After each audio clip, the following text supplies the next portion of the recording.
তড়িৎ প্রবাহ মাত্রা ও ওহমের সূত্র এই অধ্যায়ে আমরা আজকে কোষের সমবায় নিয়ে আলোচনা করব। দেখো, বাড়িতে আমরা রেডিও, টর্চ এগুলো যে ব্যবহার করি, এতে যে বিভব প্রভেদ দেওয়ার দরকার হয় ঠিক সেই মানের তড়িৎ কোষ বাজারে পাওয়া যায় না। তখন আমাদের করতে হয় কি, একাধিক তড়িৎ কোষ ব্যবহার করে আমরা প্রয়োজনীয় বিভব সরবরাহ করি। তো হাতের সামনে যে তড়িৎ কোষ পাওয়া গেছে তাকে ব্যবহার করে প্রয়োজনীয় মানের বিভব সরবরাহ করার জন্য আমরা কোষের সমবায় ব্যবহার করি। ঠিক আছে, কোষ যে মানের কোষ আমাদের সামনে আছে সেটাকে কাজে লাগিয়ে যে মানের বিভব দরকার সেটা প্রয়োগ করতে পারবো কোষের সমবায় ব্যবহার করে। কোষের সমবায় তিন ধরনের হতে পারে। তো এক নম্বর আছে শ্রেণী সমবায়,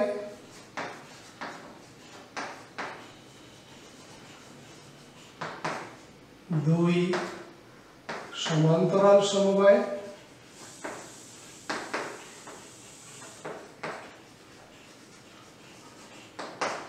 আর তিন নম্বরে আছে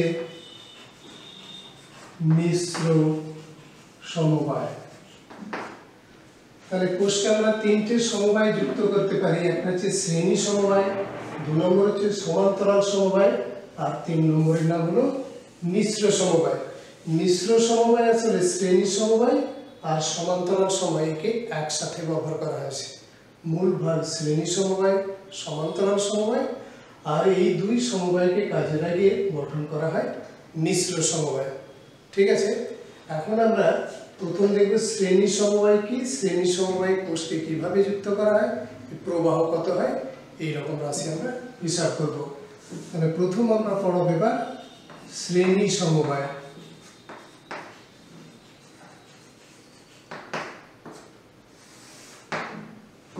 দেখো, কতগুলো কোষ যদি এমনভাবে যুক্ত হয় যে একটির ধনাত্মক প্রান্ত অপর কোষের ঋণাত্মক প্রান্তের সাথে যুক্ত, এরূপভাবে কতগুলি কোষকে পরপর যুক্ত করে কোষের যে সমবায় গঠন করা হয় সেটি হচ্ছে কোষের শ্রেণী সমবায়।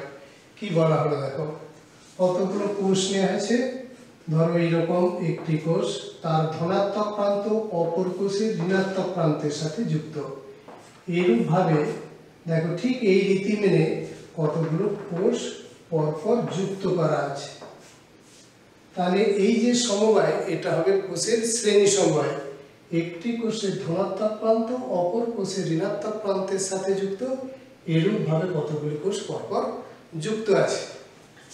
তো এবার দেখো, এরা একটা বাহ্যিক রোধ আর এর সাথে যুক্ত, শ্রেণীতে আর এর সাথে যুক্ত করা আছে। এই রোধ আর, এইরকম এন সংখ্যক এই যে কোষগুলো যুক্ত করা আছে, এখানে এন সংখ্যক কোষ যুক্ত করা হয়েছে। ঠিক আছে, প্রত্যেকটা কোষের তড়িৎচালক বল ই আর অভ্যন্তরীণ রোধ আর নেওয়া হলো। দেখো, প্রত্যেকটা কোষের তড়িৎচালক বল একই, সব কোষগুলোর তড়িৎচালক বল এক, সেটা ধরেছি আমরা ই, এবং প্রত্যেকটার অভ্যন্তরীণ রোধ আর, মানে প্রত্যেকটা সদৃশ্য কোষ নেওয়া আছে, মানে প্রত্যেকটা কোষ অনুরূপ। তো তাদের ই হচ্ছে তড়িৎচালক বল আর অভ্যন্তরীণ রোধ হচ্ছে আর। প্রতি কোষের তড়িৎচালক বল ই আর অভ্যন্তরীণ রোধ আর। ঠিক আছে, এবার দেখো এন সংখ্যক কোষ শ্রেণীতে যুক্ত আছে। তাহলে সমবায়ের তুল্য তড়িৎচালক বল,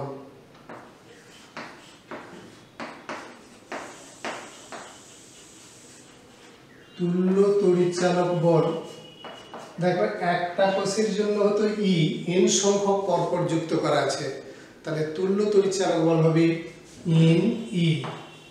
তাহলে এই কোষ সমবায়ের তুল্য তড়িৎচালক বল হলো এন ই। এবার বর্তনীর মোট রোধ কত বের করব। দেখো, বাইরে রোধ আছে আর, আর এখানে দেখো একটার জন্য আর, দুটোর জন্য 2r, 3r, এই করে এন সংখ্যক কোষ আছে। কোষগুলোর তুল্য অভ্যন্তরীণ রোধ হবে এনআর। কোষগুলির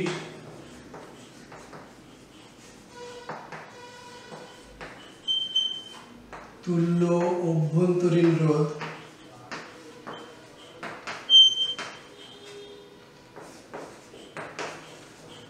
সমান হচ্ছে ইন আর। তাহলে বর্তনীর মোট রোধ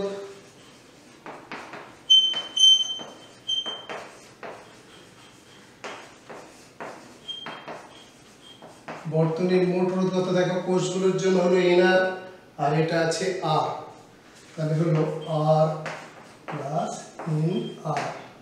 ঠিক আছে, এটা পাওয়া গেল বর্তনীর মোট রোধ। আর বর্তনীর মোট তড়িৎচালক বল এটা। তাহলে প্রবাহ মাত্রা, বর্তনীর প্রবাহ মাত্রা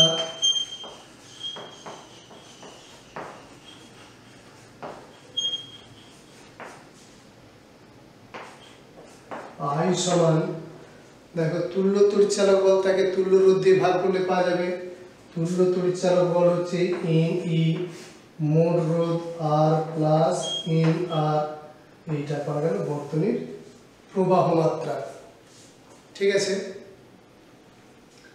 বর্তনীর প্রবাহ মাত্রা I সমান N E by R plus N R. দেখো এরপর আর এর মানের উপর নির্ভর করে প্রবাহের মানের কি ধরনের পরিবর্তন হয় সেই নিয়ে বিশেষ দুটো ক্ষেত্রের কথা আলোচনা করা হবে। এক নম্বর হচ্ছে, যদি আর এর মান এনআর এর তুলনায় অনেক বেশি হয়, মানে R very very greater than N R, তাহলে বাহ্যিক রোধ যদি কোষগুলির তুল্য অভ্যন্তরীণ রোধের তুলনায় অনেক বেশি হয়, সেক্ষেত্রে আই এর মান কি হবে? দেখো আই সমান এন ই বাই আর। দেখো এটা খুব ছোট, ওই জন্য কে বাদ দেওয়া হলো। তাহলে এক্ষেত্রে কি পাওয়া গেল? দেখো যে আমরা কোষের সংখ্যা, এই যে প্রবাহ মাত্রা আই সমান ই বাই আর ইন্টু এন, তাহলে এক্ষেত্রে বাহ্যিক রোধ দ্বারাই প্রবাহ নিয়ন্ত্রিত হবে, মানে অভ্যন্তরীণ রোধের উপর নির্ভর করবে না। আর যত কোষ সংখ্যা বাড়িয়ে যাব প্রবাহ তত বেশি হবে। কি বলা হলো? বাহ্যিক রোধের মান অনেক বেশি, সেক্ষেত্রে বেশি প্রবাহ পাওয়ার ক্ষেত্রে এই সমবায় খুবই কার্যকর হয়। ঠিক আছে, আর দ্বিতীয় ঘটনা, যদি R very very less than N R হয়, মানে যদি আরটা ইনার এর তুলনায় খুব কম হয়, সেক্ষেত্রে আই সমান হবে, দেখো এই আরটার মান খুব ছোট, তাহলে কে বাদ দেওয়া হলো এন ই বাই, তখন হবে N E by N R. দেখো এই এন কেটে গেল, সমান হবে ই বাই আর। দেখো এক্ষেত্রে প্রবাহ বাহ্যিক রোধের উপর নির্ভর করে পরিবর্তন হয় না, রোধটা নিয়ন্ত্রিত হয় অভ্যন্তরীণ রোধের দ্বারা, এবং এক্ষেত্রে কোষের সংখ্যা বাড়িয়ে গেলেও প্রবাহের পরিবর্তন হবে না। তাহলে কোষের সংখ্যার উপর নির্ভর করবে না, বাহ্যিক রোধের উপর প্রবাহ নির্ভর করবে না, প্রবাহ নির্ভর করবে কোষের অভ্যন্তরীণ রোধ দ্বারা। প্রবাহ নিয়ন্ত্রিত হচ্ছে কোষের অভ্যন্তরীণ রোধের দ্বারাই। ঠিক আছে, তাহলে বাহ্যিক রোধ আর অভ্যন্তরীণ রোধের মধ্যে সম্পর্কটা যদি আমরা জানতে পারি, সেখান থেকে কোষ ব্যবহার করে বেশি প্রবাহ কিভাবে পাওয়া যেতে পারে এই ধারণা থেকে আমরা হিসাব করতে পারব। ঠিক আছে, এবার আমরা পড়াবো কোষের সমান্তরাল সমবায়। দেখো সমান্তরাল সমবায় করা কি, কতগুলি কোষের ধনাত্মক প্রান্তগুলি একটি বিন্দুতে এবং ঋণাত্মক প্রান্তগুলি অপর একটি বিন্দুতে। দেখো এখানে কিছু কোষ আঁকা আছে যার ধনাত্মক প্রান্তগুলো দেখো এখানে একটা এই বিন্দুতে যুক্ত, ধরো এটা লেখার এই বিন্দু, আর ঋণাত্মক প্রান্তগুলো অপর একটা বিন্দু সাথে বিতে যুক্ত।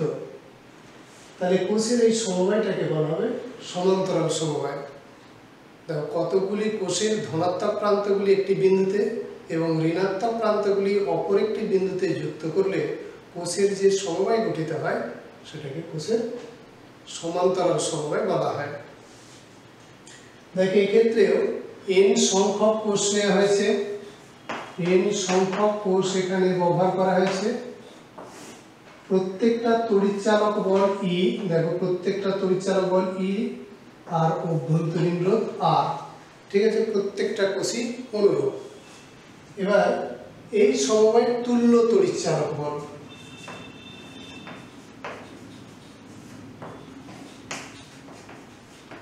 তুল্য তড়িৎচালক বল সমানভাবে ই। দেখো এন সংখ্যক কোষ ব্যবহার করা আছে, কিন্তু তড়িৎচালক বল এন ই হবে না। প্রত্যেকটা তড়িৎচালক বল ই, তারা সমান্তরালে যুক্ত আছে। সমবায় তুল্য তড়িৎচালক বল হলো ই।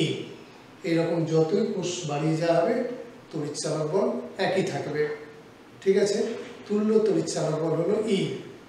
এবার কোষগুলির তুল্য অভ্যন্তরীণ রোধ।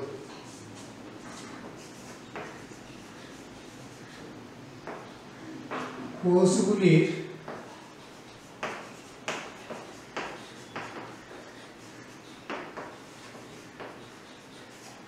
তুল্য অভ্যন্তরীণ রোধ।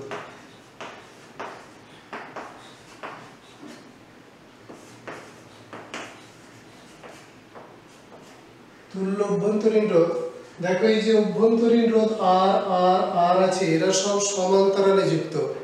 এন সংখ্যক আর সমান্তরালে যুক্ত। তুল্য রোধ কত হবে? আর বাই এন। তাহলে আর বাই এন হলো এদের তুল্য রোধ। তাহলে বর্তনীর মোট রোধ, বর্তনীর মোট রোধ, দেখো বাইরে আছে আর, আর এখানে আছে এন আর, সমান R plus R by N. R by N পাওয়া গেছিল সমান্তরালে তুল্য রোধ। তাহলে বর্তনীর মোট রোধ এটা।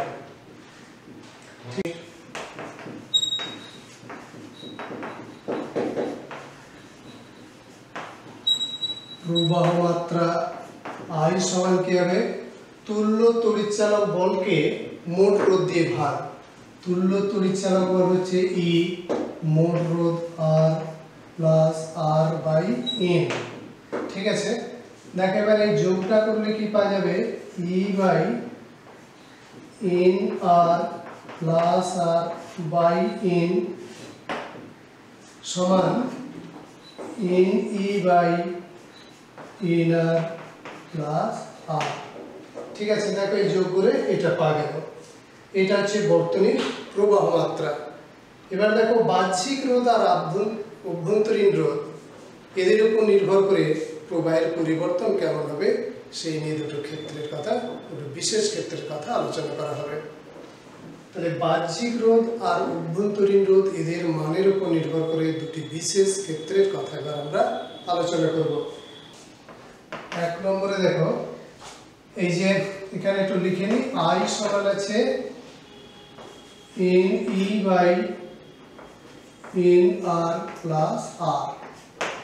ঠিক আছে, এইরকম পাওয়া গেছে।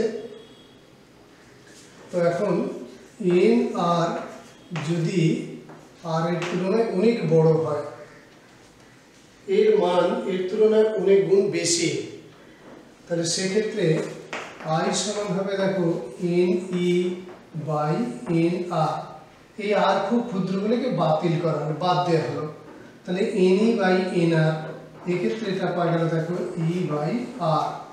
তাহলে এক্ষেত্রে কোষ সংখ্যা বাড়িয়ে গেলেও দেখো প্রবাহ বাড়বে না। আইটা কোষ সংখ্যার উপর নির্ভর করবে না, কোষের অভ্যন্তরীণ রোধের উপরও নির্ভর করবে না। কোষ সংখ্যা এখানে ছিল দেখো, সেটা কেটে গেছে। তাহলে এক্ষেত্রে প্রবাহ মাত্রা ই বাই আর হবে নিয়ন্ত্রিত রোধকার দ্বারা, বাহ্যিক রোধের দ্বারা। দ্বিতীয় ক্ষেত্র, যদি এন আর খুব ছোট হয় আর এর তুলনায়, অভ্যন্তরীণ রোধ অনেক বেশি, সেক্ষেত্রে কি হবে দেখো আই সমান এন ই বাই, দেখো এই যে এন আরটা খুব ছোট বলা আছে, একে বাদ দেওয়া হলো, বাই আর সমান এন ইন্টু ই বাই আর।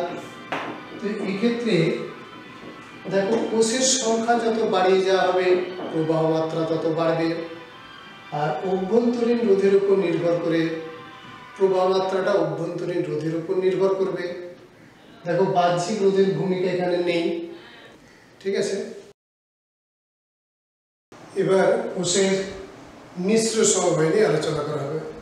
তাহলে শ্রেণী সমবায়, সমান্তরাল সমবায় হলো শ্রেণী আর সমান্তরাল সমবায়কে একসাথে ব্যবহার করে গঠন করা হয় মিশ্র সমবায়। তো দেখো এখানে সবই এন, মানে এখানে এন সংখ্যক কোষ দেওয়া হয়েছে।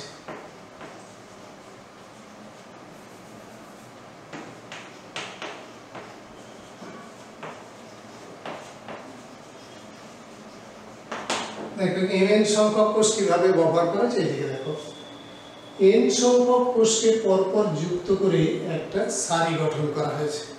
তাহলে এই যে সারি, এতে এন সংখ্যক কোষ আছে, এরূপ এন সংখ্যক সারি গঠন করা হয়েছে।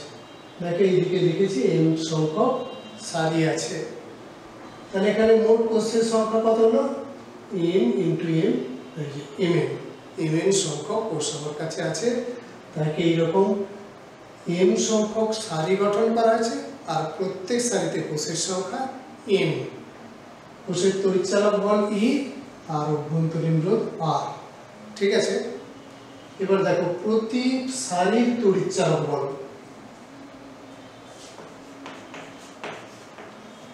প্রতি সারির তড়িৎচালক বল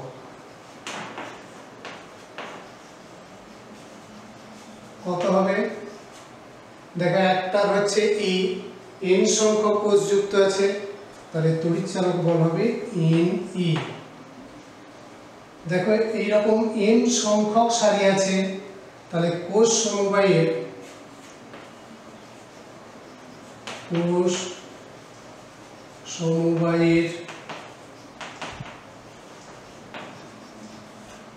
তুল্য তড়িৎচালক বল, কোষ সমবায়ের তুল্য তড়িৎচালক বল মানে যে এন সংখ্যক কোষ, তুল্য তড়িৎচালক বল হবে এন ই। যে এন সংখ্যক কোষ সমান্তরালে যুক্ত, প্রত্যেকটা তড়িৎচালক বল ই, তাহলে সমবায়ের তড়িৎচালক বল হয়েছিল ই। কি বলা হলো? সমান্তরালে যুক্ত আছে কতগুলো কোষ? এন সংখ্যক কোষ, প্রত্যেকটা তড়িৎচালক বল কত? ই। সমবায়ের তড়িৎচালক বল কত? সেটাও ই। সমান্তরাল সময় এটা পড়েছে। এবার দেখো এটার এনই, এটার এনই, এই লাইনের এনই, এটার এনই, এরকম এন সংখ্যক সারি আছে, তড়িৎচালক বল কত হবে? এন ই। এন এই যে বৃদ্ধি পাওয়ার জন্য তড়িৎচালক বল বাড়বে না। ওখানে যেমন সমান্তরালে ছিল কোষের সংখ্যা বাড়ার জন্য তড়িৎচালক বল বাড়ছিল না, এক্ষেত্রে তখন তড়িৎচালক বল বাড়বে না সারির সংখ্যা বৃদ্ধির জন্য। তাহলে তুল্য তড়িৎচালক বল হলো এন ই। এবার দেখো এর তুল্য অভ্যন্তরীণ রোধ কত বের করব। কোষগুলোর তুল্য অভ্যন্তরীণ রোধ, প্রত্যেকটা সারির অভ্যন্তরীণ রোধ কত? এন আর। কটা সারি আছে? এন সংখ্যক, তাহলে এন আর বাই এম। কোষগুলির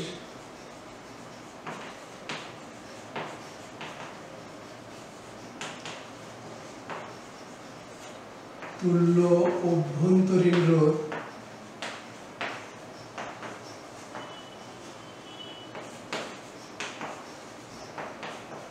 দেখো এক একটা সারির হচ্ছে এন আর, এন সংখ্যক সারি আছে এন আর বাই এম।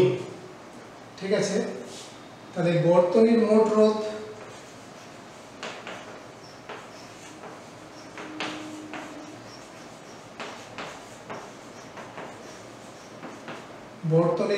কত হবে? দেখো আর আছে বাহ্যিক রোধ, আর তার সঙ্গে কোষগুলোর অভ্যন্তরীণ রোধ যোগ হবে এন আর বাই এন। এই হলো বর্তনীর মোট রোধ।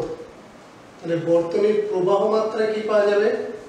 দেখো তুল্য তড়িৎচালক বল, একে রোধ দিয়ে ভাগ। দেখো প্রবাহ মাত্রা আই সমান হবে N E by R plus N R by M সমান N E by M R plus N R. ঠিক আছে, দেখো এই যে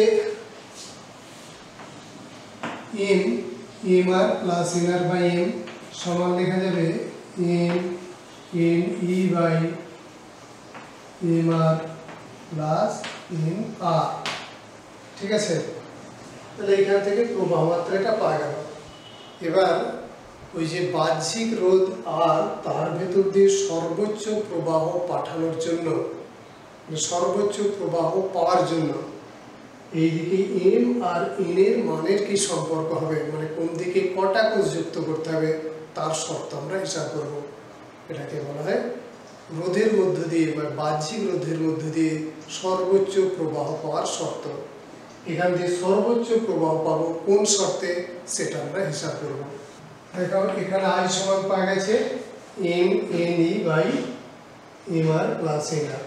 এটাকে আমরা এখানে একটু লিখে নিই, আই সমান M N E by M R plus N R. ঠিক আছে, এবার দেখো এটা একটু এইরকম ভাবে লিখতে পারি। দেখো এম আর এ স্কোয়ার প্লাস রুট এন আর এ স্কোয়ার সমান এম এন ই। দেখো এ স্কোয়ার প্লাস বি স্কোয়ার, এটা হবে এ মাইনাস বি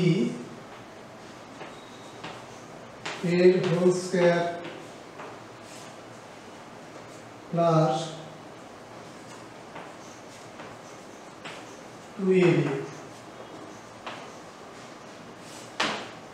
দেখো a square plus b square সমান a মাইনাস b এর হোল স্কয়ার প্লাস 2ab।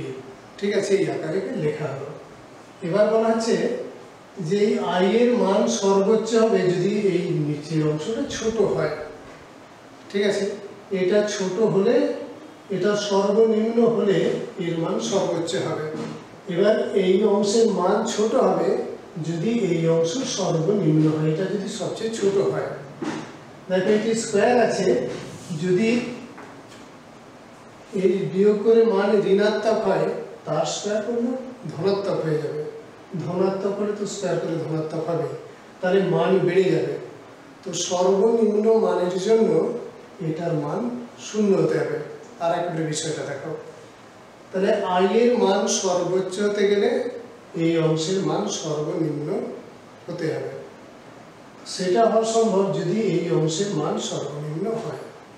সর্বনিম্ন বলতে মাইনাস হতে পারে, 0 হতে পারে।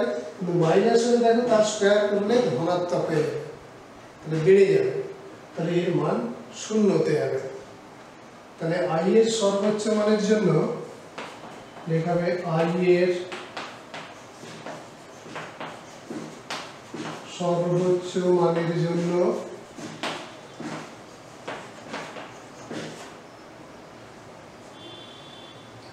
কি লেখা হবে, root M R minus root N R equal to 0। Root M R equal to root N R. দেখো উভয় পক্ষে যদি বর্গ করি তাহলে পাওয়া যাবে এম আর সমান এন আর। তাহলে আর বাই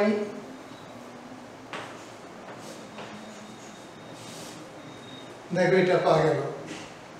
তো এই যে বাহ্যিক রোধ, আর দেখো এটাই ছিল তুল্য অভ্যন্তরীণ রোধ।